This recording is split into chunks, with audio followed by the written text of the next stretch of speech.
गुरु जी, शुक्राना गुरु जी। ओम नमः शिवाय। शिव जी सदा सहाय। ओम नमः शिवाय। गुरु जी सदा सहाय। गुरु जी का अनंत अनंतम शुक्राना, लख लख बार शुक्राना, चीज दा शुक्राना, सांस दा शुक्राना।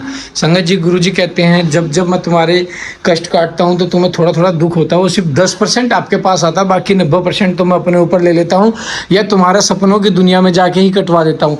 जब भी तुम्हें कोई अगर बुरा सपना आता है आत्माओं से रिलेटेड या आपको कोई कष्ट हो रहा है तो सुबह उठ के गुरु जी का शुक्राना कि शुक्राना गुरुपा कि आपने मेरा यह कष्ट इस दुनिया में कटवा दिया, वरना अगर ये रियल लाइफ में आता तो मेरे साथ क्या होता। सिर्फ 10% आपको भोगना पड़ेगा, बाकी गुरु महाराज आपको सब कुछ ठीक कर देंगे।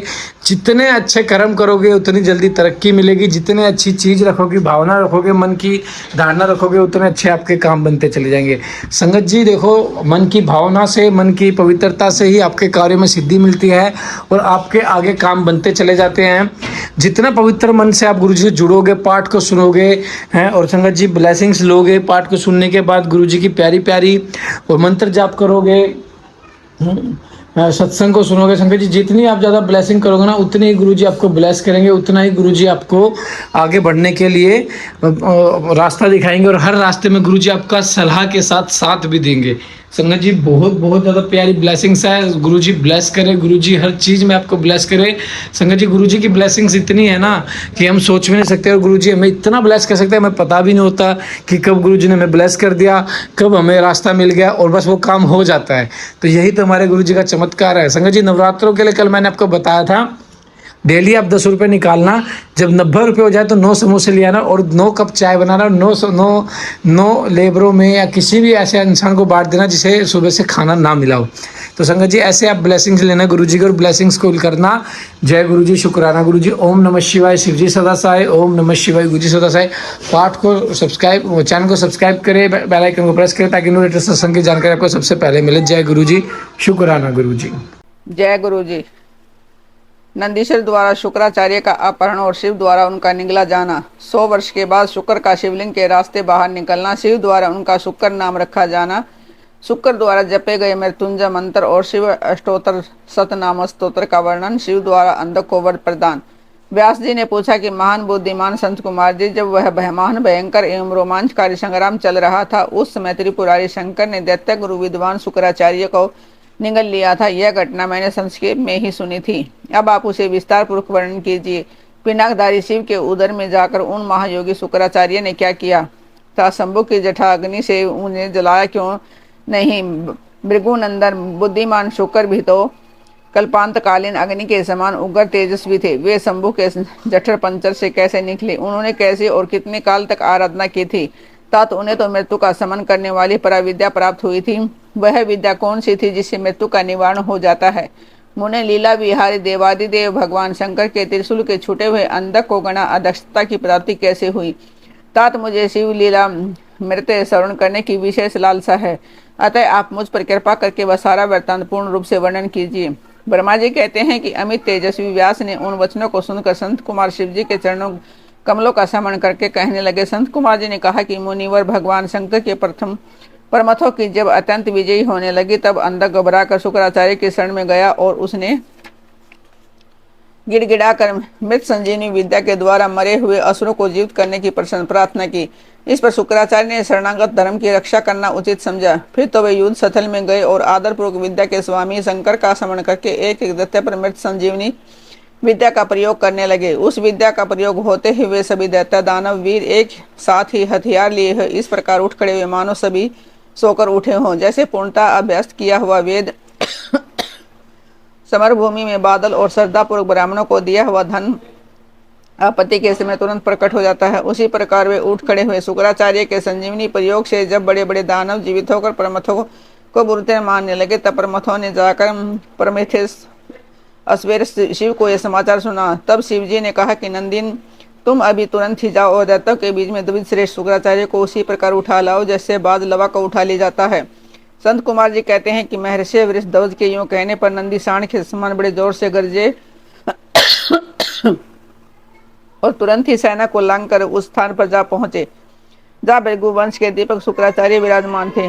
वहां समस्त दैत्य हाथों में पास खड़ग वृक्ष पत्थर और पर्वत खंड लिए उनकी रक्षा कर रहे थे। यह देखकर बलशाली नंदी ने उन दैत्यों को विशुद्ध करके शुक्राचार्य का उसी प्रकार अपहरण कर लिया, जैसे सरथ हाथी को उठा ले जाता है। महाबली नंदी द्वारा पकड़े जाने पर शुक्राचार्य के वस्त्र खिसक गए, उनके आभूषण गिरने लगे और केस खुल गए। तब देवशत्रु दानव उन्हें छुड़ाने के लिए सिंहनाद करते हुए नंदी के पीछे पीछे दौड़े और मेघ जल की वर्षा करते हैं। उसी तरह नंदीश्वर के ऊपर वज्र, त्रिशूल, तलवार, फरसा, बरैठी और गोफन आदि अस्त्रों की उग्र वृष्टि करने लगे। तब उस देवासुर संग्राम के विकराल रूप धारण करने पर गणादि राज नंदी ने अपने मुख की आग से सैकड़ों अस्त्रों को भस्म कर दिया।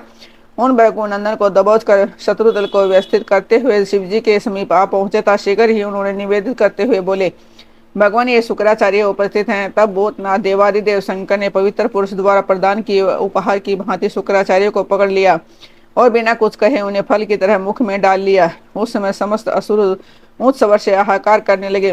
व्यास जी जब गिरिजेश्वर ने शुक्राचार्य को निंग लिया, तब दैत्यों की विजय की आशा जाती रही। उस समय उनकी दशा सूंड रहे थे। गजराज, सिंहहीन, सांड, मस्तक विहीन देह, अध्ययन रित ब्राह्मण, उद्यमहीन प्राणी, भाग्यहीन के उद्यम, पति रहित स्त्री, फल वर्जित बाण, पुण्यहीनों की आयु, व्यर्थ रहित वेधाधन, एकमात्र वैभव शक्ति के बिना निष्फल हुए कर्म समूह, सूरताहीन अक्षत्रिय और सत्य के बिना धर्म समुदाय की भांति शोचनीय हो गई।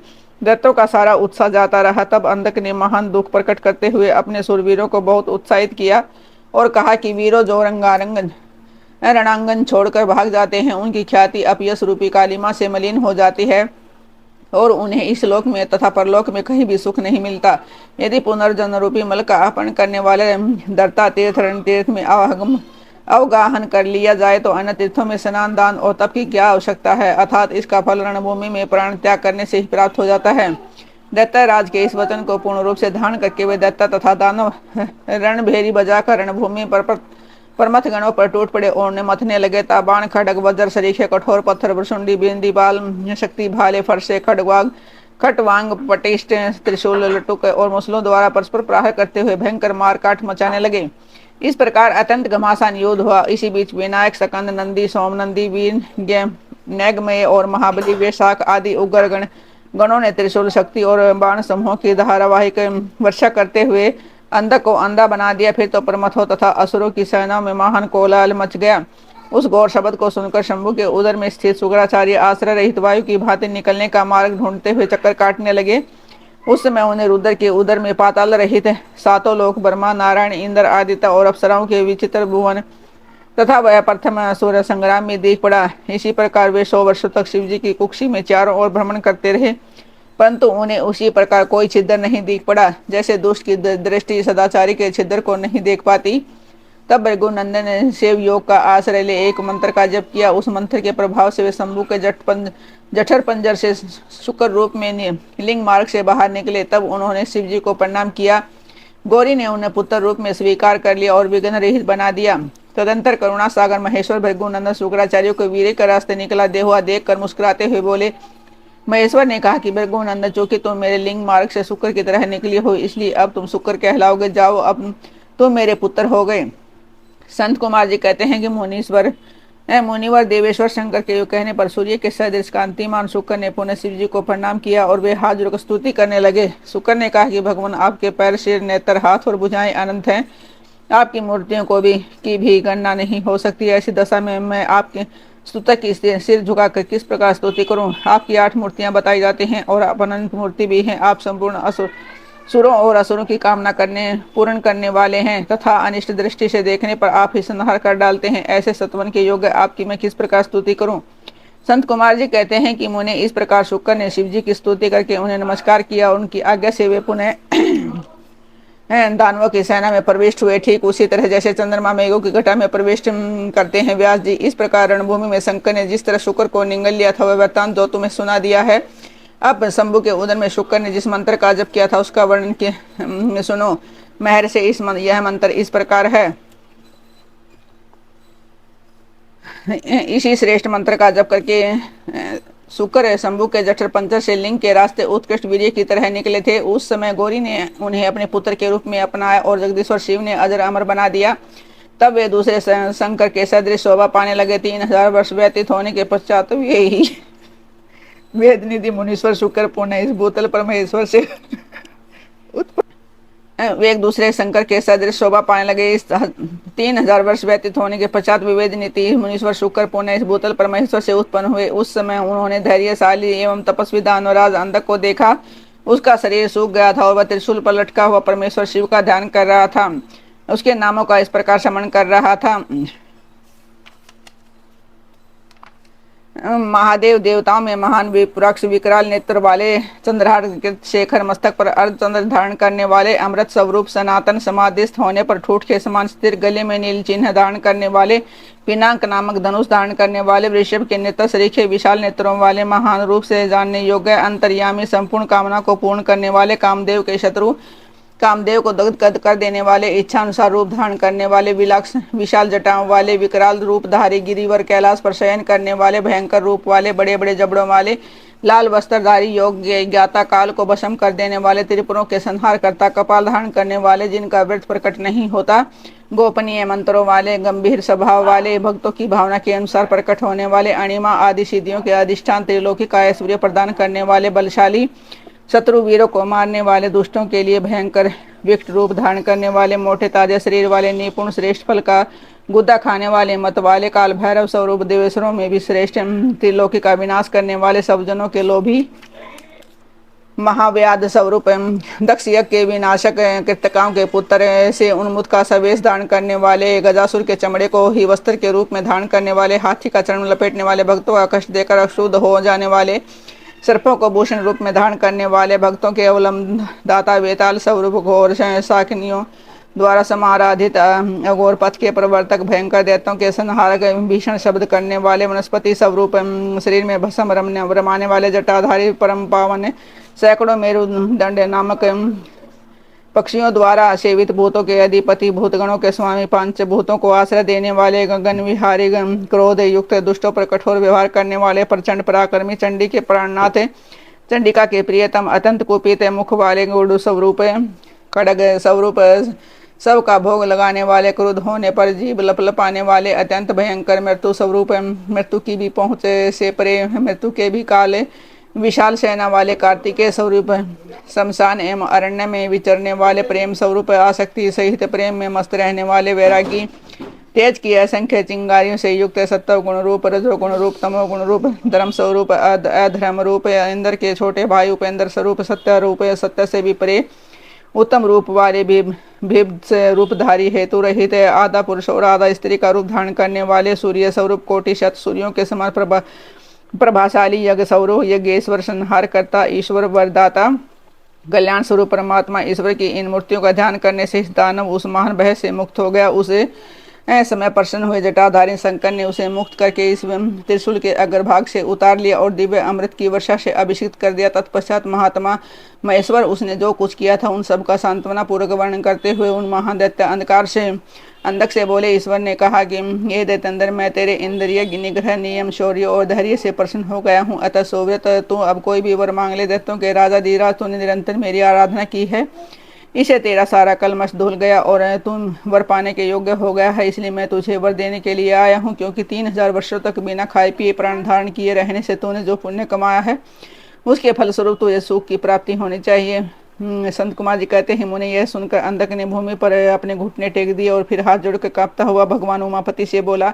अंधक ने कहा कि भगवान आपकी महिमा जाने बिना मैंने पहले रणांगन में हर्ष गदगद वाणी से आपको जो दीनहीन तथा नीच से नीच कहा और मूर्खतावश लोक में जो निंदित कर्म किया है, प्रभु उन सबको आप अपने मन में स्थान न दे, अर्थात उसे भूल जाए। महादेव मैं अत्यंत ओछा और दुखी हूँ। मैंने काम दोष वश पार्वती के विषय में जो कुछ भी दूषित भावना कर ली थी उसे आप क्षमा कर दें। आपने तो अपने कृपण दुखी एवं दीन भक्त पर सदा ही विशेष दया करनी चाहिए। मैं उसी तरह का एक दीन भक्त हूँ और आपकी शरण में आया हूँ।